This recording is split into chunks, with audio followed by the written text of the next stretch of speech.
The biggest mistake I've ever made during almost 30 years of prolonged fasting didn't happen while I was fasting. It happened when I started eating again. I had planned to do a 21-day fast, but I only made it to day 19. That morning, I was convinced I earned a proper breakfast. So I made myself a bagel with butter and a cup of coffee. It sounded harmless, but 20 minutes later, I honestly thought I will have to go to the hospital. The pain was unbearable. I tried to make myself vomit because I was convinced something was terribly wrong. But my stomach wouldn't let anything come back up. It felt like it was holding the food hostage. The only pain I've ever experienced that came close to that was giving birth. I didn't eat another bite for the rest of that day. The following morning, I sat at my kitchen table absolutely terrified. My breakfast wasn't another bagel. It was one thin slice of an apple. Now, I remember nibbling tiny bites, convinced that the same agony was about to happen all over again. And to make matters worse, the scale showed almost 2 kilograms more than the previous day. That single breakfast taught me one of the biggest lessons of my fasting journey. Now, if you're somewhere in the middle of prolonged fast right now, please don't make the same mistake. Maybe this sounds familiar. You've spent the last 3 weeks thinking about food and imagining your first meal over and over again. Maybe you're not thinking about a bagel. Maybe you're thinking about pizza or pasta or your favorite dessert. You're excited, but you're also worried. You're worried about eating too much, you're worried about stomach pain, or about getting everything back. Maybe you even caught yourself thinking, I've been craving ice cream for the past 3 weeks, and I can't wait to sink my teeth into one. But I'm terrified of what that's going to do to my glucose spikes. If that's you, this video is exactly what you need right now.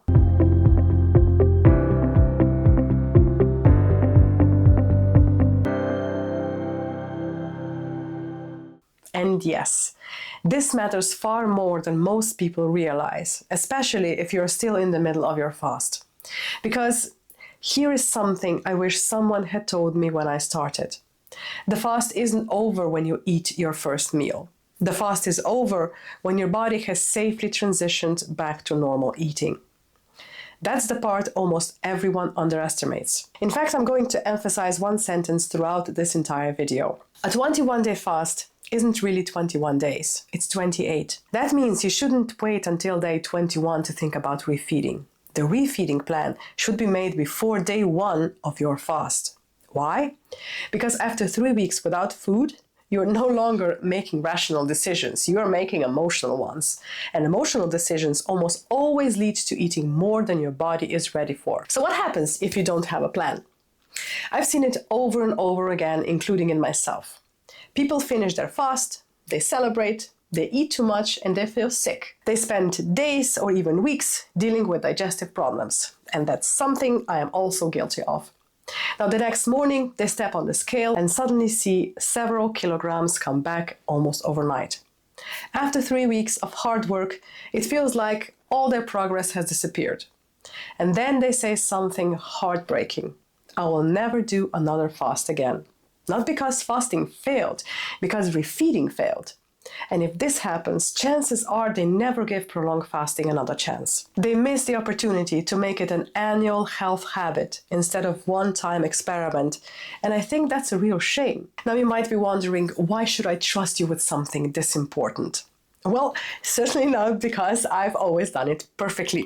Quite the opposite, in fact. You've already heard my bagel disaster, but to my defense, I was only 18 and it was my first attempt at prolonged fasting. No, it is much worse than that. Even today, after nearly 30 years of annual prolonged fastings, refeeding is still the hardest part for me. As I've gotten older, especially now that I am approaching 50, I've noticed my body simply doesn't bounce back the way it used to. If I'm careless, I end up with burping, digestive discomfort, or even diarrhea. And diarrhea can last for up to a week. So, after almost 30 years doing this, I still have to respect the process. That's why I tell people that fasting keeps teaching me. Every single fast is another lesson. The problem is that most people are looking in the wrong place for answers. They watch one YouTube video that says break your fast with fruit. Then another one says bone broth, or someone else says steak. Another recommends eggs. Everyone sounds confident and everyone says something different. No wonder people become more confused than when they started. Why is every advice different? Because everyone focuses on the first meal. I, however, don't think the first meal is the most important part. The next 7 days are. No expert can tell you exactly how your body will react. Your job isn't to copy someone else's plate. Your job is to have a plan and listen to your body. That's why I believe this one idea changes everything. As I said, a 21-day fast is not 21 days long. It's 28 days. Because refeeding isn't something that happens after the fast. It's a part of the fast. If you mentally separate the two, you will rush it.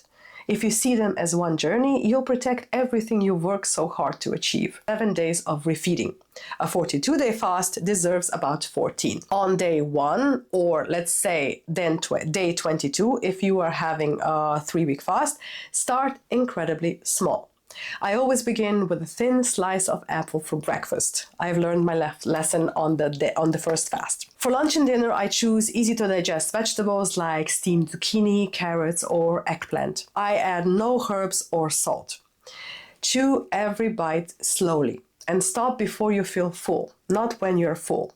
Before. You'll see that it doesn't take much. You'll pile food on the plate like you used to, only to take a couple of bites of it, and that's okay. Your stomach needs to adjust. As your body feels more comfortable, gradually introduce more foods. Days 2, 3, and 4 are about increasing variety, not increasing quantity. Keep listening to your stomach, not your appetite. Those two are very different after a prolonged fast. By days 5 to 7, you can gradually work back towards normal eating. I don't eat meats of any kind until around day 7. And another thing that is really important.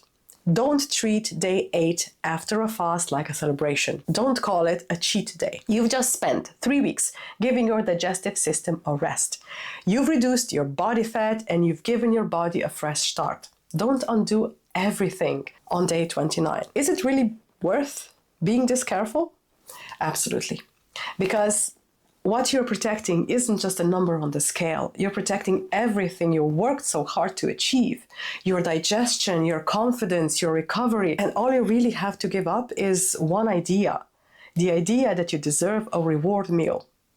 And ironically, the greatest reward is protecting everything you already earned. Imagine yourself a month from now. You finished your fast well, you're confident. You are already thinking about making prolonged fasting a part of your annual health routine. You no longer look at food the same way. Instead of asking, what do I feel like eating? You begin asking, what fuel will help my body perform at its best? Months later, you still think back on those 3 weeks, not because you were miserable, but because they proved something to yourself. You actually did it. You gave your body a fresh start. And every healthy choice you make after that reminds you of the person you became during that fast. And here's the best part. Sacrifice, if you call it that, is only 7 more days compared to the 21 you've already completed. It's a tiny investment with one of the biggest returns. So I'll leave you with the same lesson I wish someone had taught me before I ate that bagel. People think the hardest part of a 21-day fast is not eating for 3 weeks. I don't. I think the hardest part is having the discipline to eat again, slowly. Because a prolonged fast isn't finished when you start eating. It's finished when you've completed your refeeding. If you ever completed a prolonged fast, I would genuinely love to hear from you.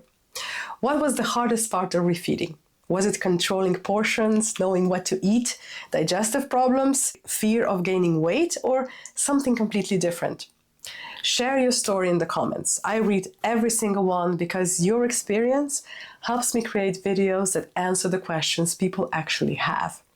And if you're preparing for your first prolonged fast, you are welcome to join my free school community, Fasting with Anne. So You will find people on the same journey, practical resources, and a place to ask questions along the way. And if you like a personal guidance before, during, or after your fast, feel free to reach out. I would be happy to help you navigate the process safely and confidently. I'll see you again in the next video.